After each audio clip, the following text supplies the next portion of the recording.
हिमाचल प्रदेश में आज जो माननीय उच्च न्यायालय का फैसला आया है, मैं उसका स्वागत करता हूं। और ये फैसला है जो प्रदेश सरकार लगातार प्रयत्न कर रही थी कि पंचायत के चुनाव टाले जाएं, लंबे समय के लिए टाले जाएं, क्योंकि चुनाव होंगे, पार्टी उनकी हार जाएगी।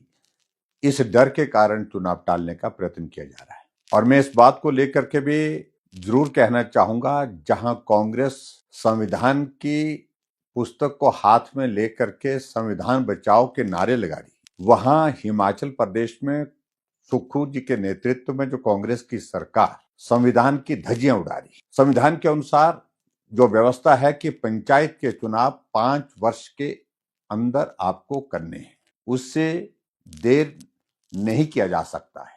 ये कॉन्स्टिट्यूशनल अमेंडमेंट है, लेकिन उसके बावजूद भी हिमाचल प्रदेश में चुनाव टालने के लिए जो कांग्रेस की सरकार ने जो प्रयत्न किए, उसमें बहुत दिलचस्प बात यह है कि त्रासदी आई है, आपदा आई है, और हिमाचल प्रदेश में डिजास्टर एक्ट लागू करके ये एक बहाना ढूंढा गया ताकि चुनाव किसी तरह से टाले जा सके। और त्रासदी के इस दौर में हम देख रहे हैं कि 7 महीने बीतने को हैं, लेकिन 7 महीने में अभी तक भी सड़कें टूटी हुई है, पानी की स्कीमें टूटी हुई है, मलबा जहां पड़ा है वैसे पड़ा है, कोई भी उसमें काम नहीं हो पा रहा है।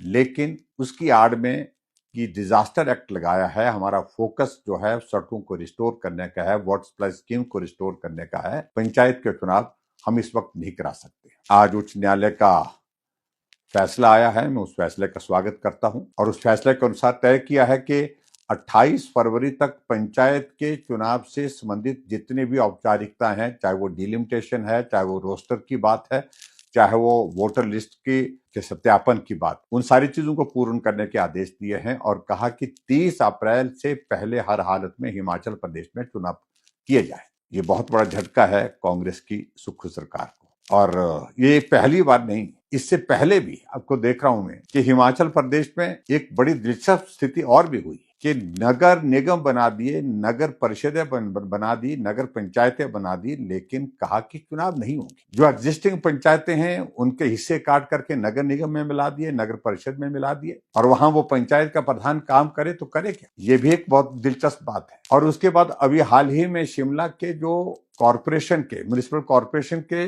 चुनाव जो हुए थे, उस वक्त एक्ट में प्रोविजन था कि 2.5 साल के लिए पुरुष रहेंगे और उसके बाद मेयर के 2.5 साल अगले जो है वो महिला के होंगे। उसमें भी अमेंडमेंट ला करके, ऑर्डिनेंस ला कर, एक्ट बना करके हिमाचल प्रदेश विधानसभा में पारित करके गवर्नर को भेजा गया कि 2.5 साल नहीं 5 साल मेयर का कार्यकाल रहेगा। लेकिन गवर्नर के यहां से, राज्यपाल महोदय जी के यहां से अभी तक उसकी स्वीकृति प्रदान न होने के बाद 6 महीने का कार्यकाल बीत गया। ऑर्डिनेंस की जो डेट, निश्चित डेट, उस डेट तक जब उसका पालन नहीं होता है, एक्ट के रूप में पारित नहीं होता है, तो वो इनफ्लक्चुअस हो जाता है। और वो हो गया। और आज बहुत विचित्र परिस्थिति है, हिमाचल प्रदेश में मेयर है, जो मेयर कानून के हिसाब से, नियम के, संवैधानिक व्यवस्था के हिसाब से अपने पद पर रह नहीं सकते हैं एक्ट के प्रोविजन के मुताबिक। उस पर भी सरकार जो है कटघरे में खड़ी है। हाई कोर्ट ने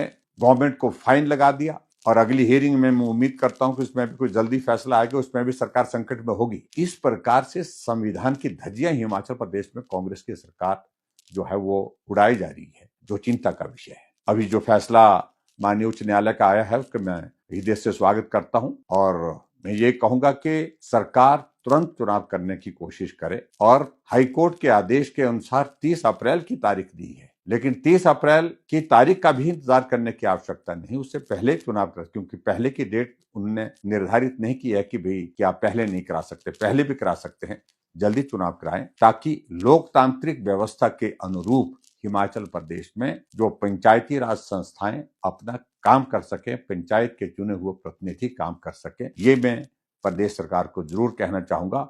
और ये बार बार इस प्रकार से मैं कह रहा हूं, अपरिपक्व फैसले, गलत फैसले, जल्दबाजी में इस प्रकार से लेने की जो आदत बढ़ी है, लगातार सरकार की फजीहत हो रही है। और आज के इस फैसले से तो और भी ज्यादा फजीहत हिमाचल प्रदेश की सुखरू सरकार की पूरे प्रदेश भर में, पूरे देश भर में हुई।